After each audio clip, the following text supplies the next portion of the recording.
Fala vasos, como é que vocês estão? Micael Silva aqui, sejam bem-vindos a mais um vídeo.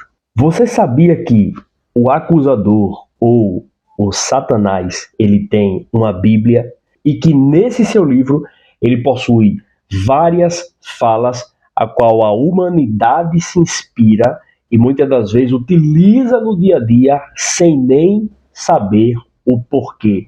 E muitas das vezes as pessoas, principalmente nessa nossa geração, elas vivem de acordo a esses ensinos.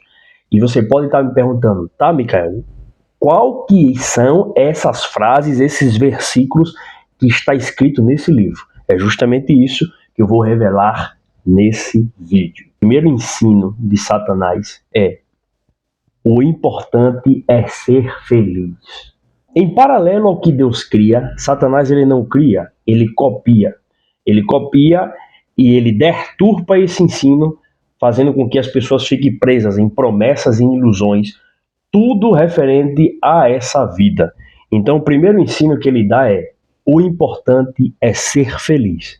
Do contrário da palavra de Deus que fala, o importante é você seguir as ordens de Deus para ser alguém cheio do fruto do Espírito que vai te tornar a imagem e a semelhança de Jesus, ou seja, uma pessoa boa através do Espírito Santo. Satanás ele fala e ele toca naquilo que nós sentimos, ou seja, dopamina. Satanás ele faz com que você queira viver através de sensações. Tudo aquilo que eu sinto é real. O que eu não sinto, então não é real. Portanto, se eu sinto bem ou sinto mal, eu vou dar sentido à minha vida de acordo a esses sentimentos. E aí gera um grande problema. Então ele fala, o importante é você ser feliz. Só que, quando você olha para a maioria das pessoas que estão dentro de um cadeião, essas pessoas em algum momento elas falaram, o importante é eu seguir aquilo que eu estou sentindo. E nesse exato momento, o desejo que eu estou sentindo é de fazer justiça com as minhas próprias mãos. Portanto, logo, através da sensação que eu irei sentir, de maneira consciente ou inconsciente, eu vou tomar essa atitude. Eles foram lá, tomaram e foram penalizados por isso. Então, todas as vezes que nós ouvimos essa frase, não, o importante é ser feliz. Tome cuidado. Essa frase está no livro de Satanás. Faça aquilo que você gosta. Hoje em dia é muito comum as pessoas falar para você e te orientar, não, o importante é você fazer aquilo que você gosta e você trabalhar com aquilo que você gosta. Tem um fundo de verdade nisso, só que as pessoas vendem uma ilusão para você, de que você tem que lutar para fazer aquilo que você gosta. Só que quando na realidade, se você for fazer só o que você gosta, você vê que vai se tornar algo insustentável. Porque, primeiro, muitas pessoas gostariam de parar de trabalhar e ser multimilionárias. Só que o dinheiro não combina com quem não gosta de trabalhar. Muitas pessoas gostariam de comer de tudo quanto é de guloseimas e queria ter uma saúde maravilhosa. Só que comer um monte de besteira, um monte de porcaria não combina com ter uma vida de saúde. Entendeu? A maioria das pessoas gostaria, de fato, de viver 100, 110 anos, chegar lúcido na velhice e fazer tudo que elas estão com vontade. Só que se você fazer tudo que você está com vontade, viver uma vida baseado no primeiro mandamento desse livro, de que o importante é ser feliz, e o segundo, você tem que fazer aquilo que você gosta, você vai para o quê? Para o buraco. O seu sistema de recompensa de longo prazo, ele vai para a ruína, ok? Tem um livro que eu estou lendo agora que é Nação Dopamina. Esse aqui, ó, Nação Dopamina. Ele mostra que o excesso de internet, o excesso de remédio, o excesso de opioides, o excesso de dopamina está acabando com a nossa geração, aumentando ansiedade e depressão, tudo isso baseado na questão da dopamina. Então, ou seja, quando nós olhamos para isso e recebemos esse tipo de informação, nós já vemos um problema, de que se o importante for ser feliz, a dopamina vai disparar no seu cérebro. E tudo que nós temos em excesso é uma espécie de uma balança, ok? De um lado nós temos prazer, de um lado nós temos sofrimento. A nossa balança ela tem que estar o quê? Equilibrada. Então, ou seja, quando nós não utilizamos nenhum tipo de substância que vai fazer com que libere um nível explosivo de dopamina, essa balança ela está equilibrada. Ou seja, o estímulo ele está equilibrado. É a espécie de uma balança, por exemplo. Quando nós utilizamos algum tipo de substância ou alguma técnica que eleva o nosso nível de dopamina, automaticamente o que vai pesar mais a curto prazo vai ser a sensação do prazer. Então o prazer ele vai pesar e a tristeza vai ficar o quê? Mais leve. Só que, ao mesmo tempo em que nós vamos ficando exposto a cada vez mais dose de dopamina, prazer, chega um momento em que esse prazer, o nosso cérebro, ele se molda e ele perde a capacidade de absorver cada vez mais prazer. Então, para ele, vai se tornando normal e você precisa de cada vez mais doses mais altas para você sentir aquele prazer que você sentia com pouca quantidade. Então, automaticamente, o teu cérebro, ele deixa de sentir aquela sensação de prazer, vai perdendo essa capacidade porque ele se adapta àquele novo cenário e aí vai sobrando o quê? A insatisfação e o sofrimento. E aí o sofrimento que estava aqui em cima, ele vai pesando. E automaticamente o teu corpo começa a se tornar o quê? Resistente às sensações de prazer e você vai afundando em ruína. Nós podemos fazer um paralelo com diversas coisas aqui. Excesso de tela, uso de drogas, pessoas que vivem o quê? Com a vida promíscua, ok? Quanto mais parceiro, mais a insatisfação toma de conta. Beleza? Uma realidade de luxúria e de dinheiro extremamente exorbitante vai entrar nessa lista também, porque tudo que nós recebemos em excesso, o nosso corpo, ele acaba se adaptando e chega um momento em que ele se torna, digamos assim, resistente a pequenas sensações de prazer. E a internet, ela causa isso no nosso cérebro, a exposição demais na internet. E estimula comportamentos cada vez mais que outrora nós rejeitávamos. Siga o seu coração. A Bíblia diz que o coração do homem ele é enganoso. Ou seja, quando a Bíblia fala de coração, está falando de mente. A nossa mente ela é enganosa. Muitas das vezes nós chegamos em um ambiente, as pessoas estão conversando e de repente uma conversa para. Quando a conversa para, o nosso cérebro, que é o nosso coração, ele já começa a tentar fazer uma assimilação do que estava sendo conversado no ambiente. E às vezes se tiver alguma sombra de variação ali, ou alguma dúvida, alguma desavença que nós tivemos com alguém dali, nosso cérebro já começa a buscar esses padrões para poder suspeitar de algo mal. Ou seja, o homem está buscando o tempo inteiro, através da sua visão, através do que ele ouve, buscar orientação. Só que nós temos um acesso limitado ao que pode acontecer daqui a alguns minutos. Então, por nós termos um acesso limitado ao que vai acontecer daqui a alguns minutos, daqui a algumas horas, daqui a alguns dias, daqui a alguns meses e anos, quando nós vivemos uma vida achando que nós é que estamos no centro de tudo e que nós temos o poder de decisão completo, nós estamos sendo enganados pelo próprio diabo, porque a realidade é que nós não temos. Nós não sabemos o que pode acontecer quando nós saímos na rua atravessar um sinaleiro. Nós não sabemos. Então isso literalmente é uma ilusão. Às vezes acontece da pessoa estar apaixonada e de repente a pessoa fala, siga seu coração. É neurologicamente comprovado, tem vários estudos que mostram quando você está apaixonado, você fica retardado. Ou seja, os seus sentimentos, ele acaba cegando a sua razão. Então você não consegue tomar uma decisão de maneira racional, porque você está tomado por sensações de prazer. De novo, sentir, dopamina. Você está bestializado, você está encantado pela outra pessoa. Ok? É preciso estar alerta quanto a isso. Se você for seguir seu coração, você vai acabar na ruína. Porque se o homem ele é mau, se o homem ele é pecador, se o coração do homem é enganoso, logo seu destino final é o quê? É lago de fogo, velho. Essas frases que estão no livro de Satanás, ele coloca de uma maneira tão simples e tão fácil e tão sensitivas que passa despercebido pela nossa razão e já vai diretamente para as sensações. Então, quando nós ouvimos, pá, caramba, faz sentido, olha que coisa maravilhosa, ai, que palavra incrível, olha que sensação boa, é isso que acontece. Você merece ser feliz. Você já ouviu essa frase? Com certeza. A maioria das pessoas fala isso, inclusive psicólogos. Ele vira para alguém que está com crise no seu relacionamento, ele fala, sabe de uma coisa? Você merece ser feliz, minha filha. Você merece ser feliz, meu filho. Vá ser feliz. E o ser feliz que ele fala é, largue dessa outra pessoa que está te causando sofrimento. E aqui eu não vou entrar no mérito de estar certo ou errado, mas simplesmente ele fala, larga tudo isso aí e vai buscar uma vida de quê? De prazer.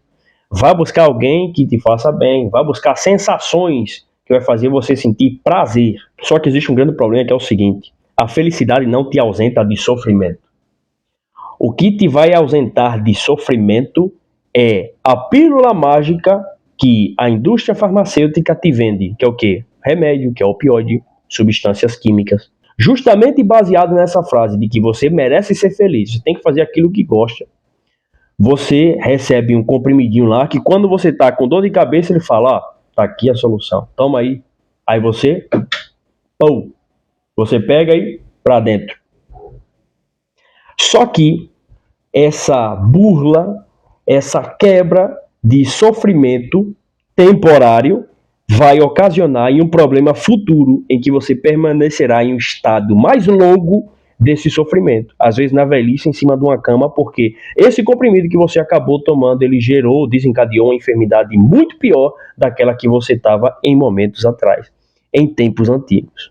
Então o que nós temos direito, o que nós merecemos, primeiro, para o cristão, é condenação eterna porque traímos Deus. Segundo, na filosofia da vida, ou seja, no dia a dia, você tem o direito de buscar e compreender a felicidade.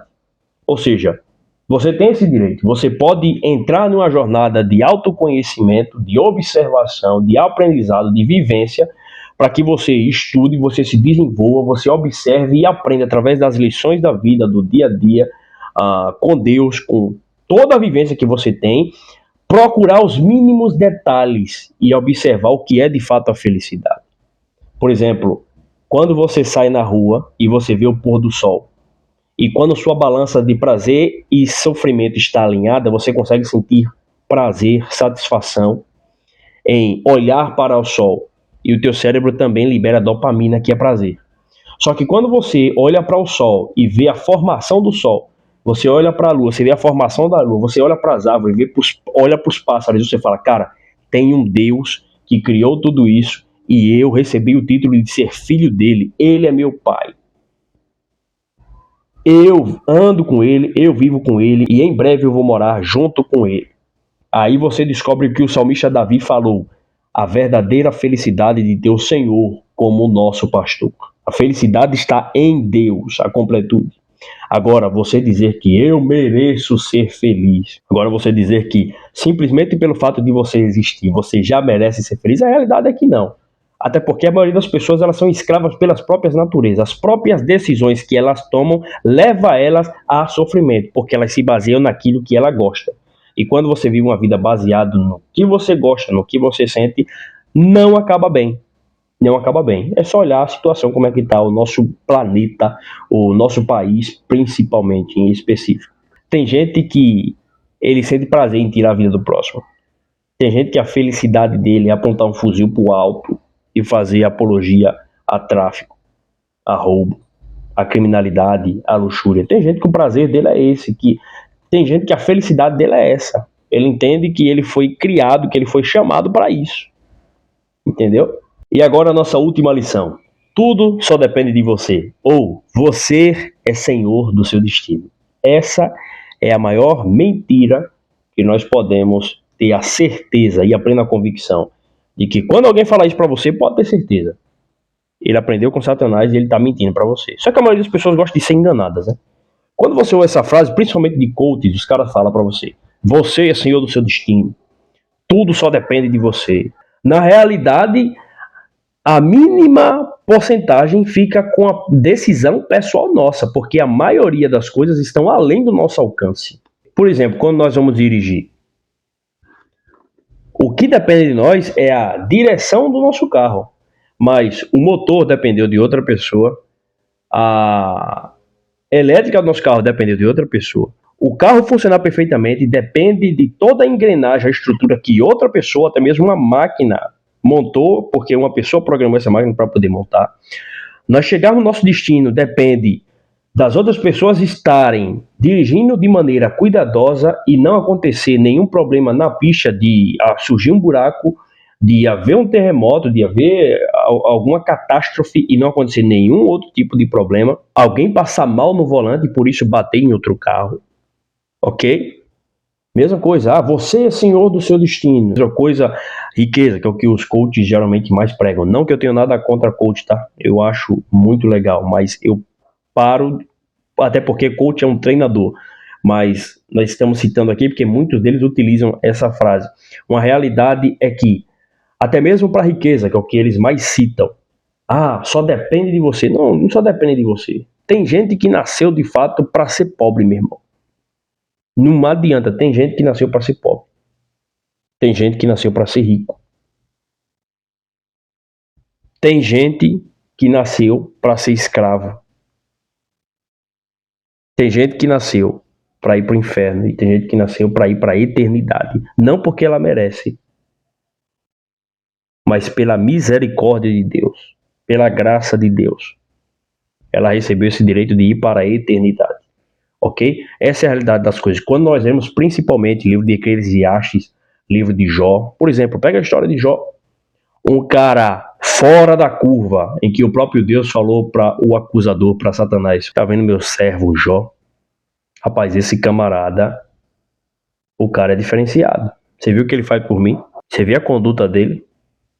Você vê a forma como ele se comporta, como ele me adora, como ele me louva? Você vê a forma como ele impacta a sociedade lá embaixo? Aí o acusador vira para Deus e fala: também, o cara é cheio de grana, velho. O cara é cheio de grana, com saúde, tudo do bem e do melhor, como é que ele não vai te adorar desse jeito? Assim fica fácil. Aí Deus fala: não, não é por causa disso não, porque Deus conhece o coração. Deus conhecia a intenção de Jó. Mas aí Satanás fala: deixa eu tocar nos bens deles aí, deixa eu fazer uma gracinha com ele, que você vai ver que logo na primeira ele vai negar. E Deus fala: beleza, então pode fazer, só não toque na alma dele. Aí vai o acusador e faz tudo aquilo que nós conhecemos, acaba com a família de Jó. Acaba com todos os seus bens, detona com a sua vida pessoal, profissional, acaba com tudo, a ponto de deixar ele com chagas, ele se coçar com um caco de telha, ser abandonado por tudo e por todos e viver isolado.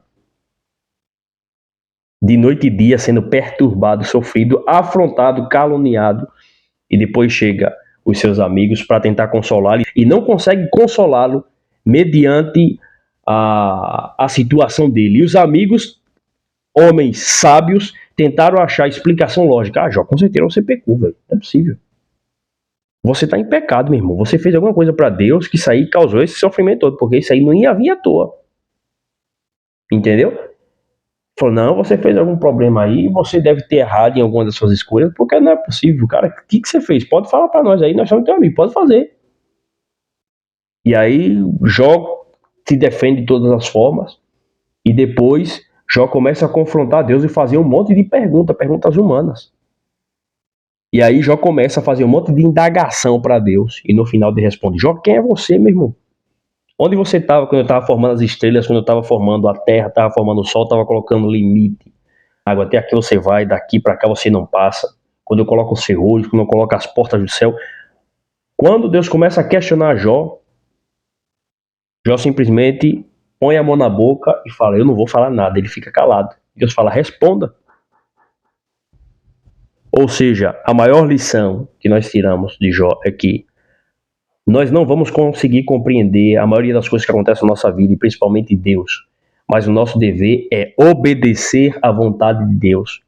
E, portanto, aquilo que nós compreendermos, saber que existem mistérios, mas que existe um manual para que nós possamos alcançar a redenção humana. Esse manual está nas Sagradas Letras, nas Sagradas Escrituras. Queira você acreditar ou não. Assim como Salomão fala em Eclesiastes de que o tempo e o acaso está na mão de Deus. Então, ou seja, muitas pessoas lutam para chegar em determinado objetivo, mas vai depender de N fatores que está para além das suas decisões, das suas escolhas, do seu controle, que vai decidir se ela vai chegar ou não. Às vezes você pode falar: mas eu acredito em Bíblia, não acredito em Deus. Beleza, vamos pegar então Daniel Kahneman, psicologia comportamental, referência. Ele também cita a mesma coisa que a Bíblia já fala, de que você precisa de sorte para alcançar os seus objetivos e que existe uma parcela de sorte e de acaso para que você consiga concretizar aquilo que você tanto busca. É espécie de uma loteria para nós seres humanos. Mesma coisa, a psicologia financeira fala a mesma coisa. Para você alcançar seus objetivos financeiros, você tem que deixar um espaço, e um espaço bem grande, para a sorte. Porque a sorte vai depender de você estar no momento certo, na hora certa, com a informação necessária, com a atitude, com a coragem, com tudo convergindo para que você consiga tomar aquela decisão acertada e receber a recompensa no futuro. Ok? Então, fica a lição de hoje. Antes de você passar a acreditar em qualquer frase que te dizem por aí, reflita. Essa frase faz sentido? Essa frase, ela tem lógica? Essa frase, ela tem verdade?